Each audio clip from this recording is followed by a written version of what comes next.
आप सुन रहे हैं श्री रामचरितमानस का लंका कांड भाग 83। रावण ने मंदोदरी को उठाया।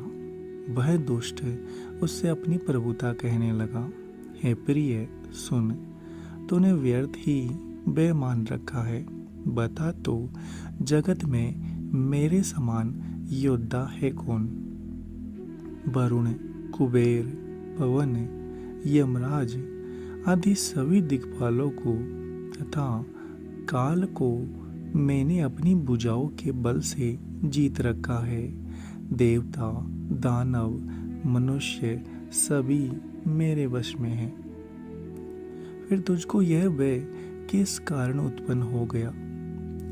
मंदोदरी ने उसे बहुत तरह से समझाकर कहा, किंतु रावण ने उसकी एक भी बात नहीं सुनी और वह फिर सभा में जाकर बैठ गया।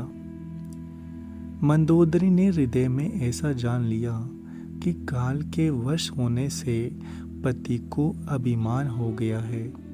सभा में आकर उसने मंत्रियों से पूछा कि शत्रु के साथ किस प्रकार से युद्ध करना होगा। मंत्री कहने लगे, हे राक्षसों के नाथ, हे प्रभु सुनिए, आप बार बार क्यों पूछते हैं? कहिए तो ऐसा कौन सा बड़ा व्यय है जिसका विचार किया जाए? व्यय की बात ही क्या है? मनुष्य और बानर बालू तो हमारे भोजन की सामग्री है। कानों से सबके वचन सुनकर रावण का पुत्र प्रहस्त हाथ जोड़कर कहने लगा, हे प्रभु, नीति के विरुद्ध कुछ भी नहीं करना चाहिए। मंत्रियों में बहुत ही थोड़ी बुद्धि है। ये सभी मूर्ख मंत्री ठकुर सुहाती कह रहे हैं, हे नाथ, इस प्रकार की बातों से पूरा नहीं पड़ेगा। एक ही बंदर समुद्र लांघकर आया था, उसका चरित्र सब लोग अब भी मन ही मन गाया करते हैं। उस समय तुम लोगों में से किसी को भूख नहीं थी, बंदर तो तुम्हारा भोजन ही है। फिर नगर जलाते समय उसे पकड़कर क्यों नहीं खा लिया? इन मंत्रियों ने स्वामी को ऐसी सम्मति सुनाई है जो सुनने में अच्छी है, पर जिससे आगे चलकर दुख पाना होगा। जिसने खेली खेल में समुद्र बना लिया और जो सेना सहित सुबेल पर्वत पर आ उतरा, है भाई, कहो वह मनुष्य है जिसे कहते हो कि हम खा लेंगे। सब गाल फुला फुला कर पागलों की तरह वचन कह रहे हैं। है तात, मेरे वचनों को बहुत आदर से बड़े गौर से सुनिए। मुझे मन में कायर ना समझ लीजिएगा। जगत में ऐसे मनुष्य झुंड के झुंड है जो प्यारी, मुंह पर मीठी लगने वाली बात सुनते और कहते हैं, हे प्रभु, सुनने में कठोर परंतु परिणाम में परम हितकारी वचन जो सुनते और कहते हैं, वे मनुष्य बहुत ही तोड़े हैं। नीति सुनिए, उसके अनुसार पहले दूत भेजिए और फिर सीता को देखकर श्री राम जी से प्रीति कर लीजिए।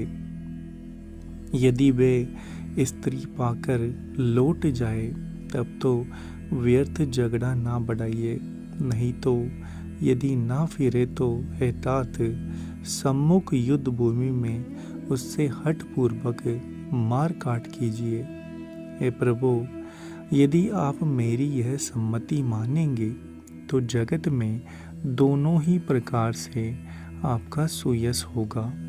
रावण ने गुस्से में भरकर पुत्र से कहा, अरे मूर्ख, तुझे ऐसी बुद्धि किसने सिखाई? अभी से हृदय में संदेह हो रहा है। हे पुत्र, तू तो बांस की जड़ में गमोई हुआ।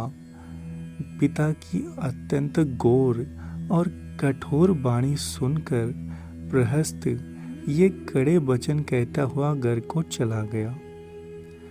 हित की सलाह आपको कैसे नहीं लगती, आप पर कैसे असर नहीं करती, जैसे मृत्यु के बस हुए को दवा नहीं लगती। संध्या का समय जानकर रावण अपनी 20 भुजाओं को देखता हुआ महल को चला। लंका की चोटी पर एक अत्यंत विचित्र महल था। वहां नाच गान का अखाड़ा जमता था। रावण उस महल में जाकर बैठ गया। किन्नर उसके गुण समूहों को गाने लगे। ताल, पखावज और वीणा बज रहे हैं। नृत्य में प्रवीण अप्सराएं नाच रही है। वह निरंतर सैकड़ों इंद्रों के समान भोग विलास करता रहता है। यद्यपि अत्यंत प्रबल शत्रु सिर पर है, फिर भी उसको ना तो चिंता है ना डर है। यहाँ श्री रघुवीर सुबेल पर्वत पर सेना की बड़ी भीड़ के साथ ठहरे। पर्वत का एक बहुत ऊंचा, परम रमणीय, समतल और विशेष रूप से उज्जवल शिखर देखकर वहां लक्ष्मण जी ने वृक्षों के कोमल पत्ते और सुंदर फूल अपने हाथों से सजाकर बिछा दिए। उस पर सुंदर और कोमल मृगछाला बिछा दी। उसी आसन पर कृपालु श्री राम जी विराजमान थे। प्रभु श्री राम जी वानर राज सुग्रीव की गोद में अपना सिर रखे हैं। उनकी बाई ओर धनुष तथा दाई ओर तरकस रखा है। वे अपने दोनों कर कमलों से बाण सुधार रहे हैं। विभीषण जी कानों से लगकर सलाह कर रहे हैं। परम भाग्यशाली अंगद और हनुमान अनेकों प्रकार से प्रभु के चरण कमलों को दबा रहे हैं। लक्ष्मण जी कमर में तरकस कसे और हाथों में धनुष बाण लिए वीरासन से प्रभु के पीछे सुशोभित है। इस प्रकार कृपा, रूप और गुणों के धाम श्री राम जी विराजमान हैं। वे मनुष्य धन्य है जो सदा इस ध्यान में लो लगाए रहते हैं। पूर्व दिशा की ओर देखकर प्रभु श्री राम जी ने चंद्रमा को उदय हुआ देखा। तब वे सबसे कहने लगे, चंद्रमा तो देखो कैसा सिंह के समान निडर है।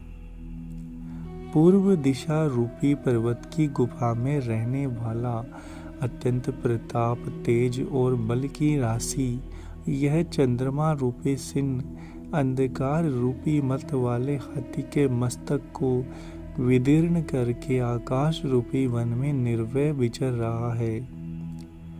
आकाश में बिखरे हुए तारे मोतियों के समान हैं, जो रात्रि रूपी सुंदर स्त्री के श्रृंगार है। प्रभु ने कहा, भाइयों, चंद्रमा में जो कालापन है वह क्या है? अपनी अपनी बुद्धि के अनुसार कहो।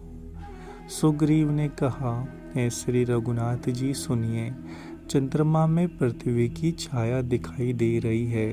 किसी ने कहा चंद्रमा को राहु ने मारा था, वही चोट का काला दाग हृदय पर पड़ा हुआ है। कोई कहता है जब ब्रह्मा ने कामदेव की स्त्री रति का मुख बनाया तब उसने चंद्रमा का सार भाग निकाल लिया, जिससे रति का मुख तो परम सुंदर बन गया, परंतु चंद्रमा के हृदय में छेद हो गया। वही छेद चंद्रमा के हृदय में वर्तमान है, जिसकी राह आकाश की काली छाया में दिखाई पड़ती है। प्रभु श्री राम जी ने कहा, विश्व चंद्रमा का बहुत प्यारा भाई है, इसी से उसने विष को अपने हृदय स्थान दे रखा है। विषय युक्त अपने किरण समूह को फैलाकर वह वियोगी नर नारियों को जलाता रहता है। हनुमान जी ने कहा, हे प्रभु सुनिए, चंद्रमा आपका प्रिय दास है।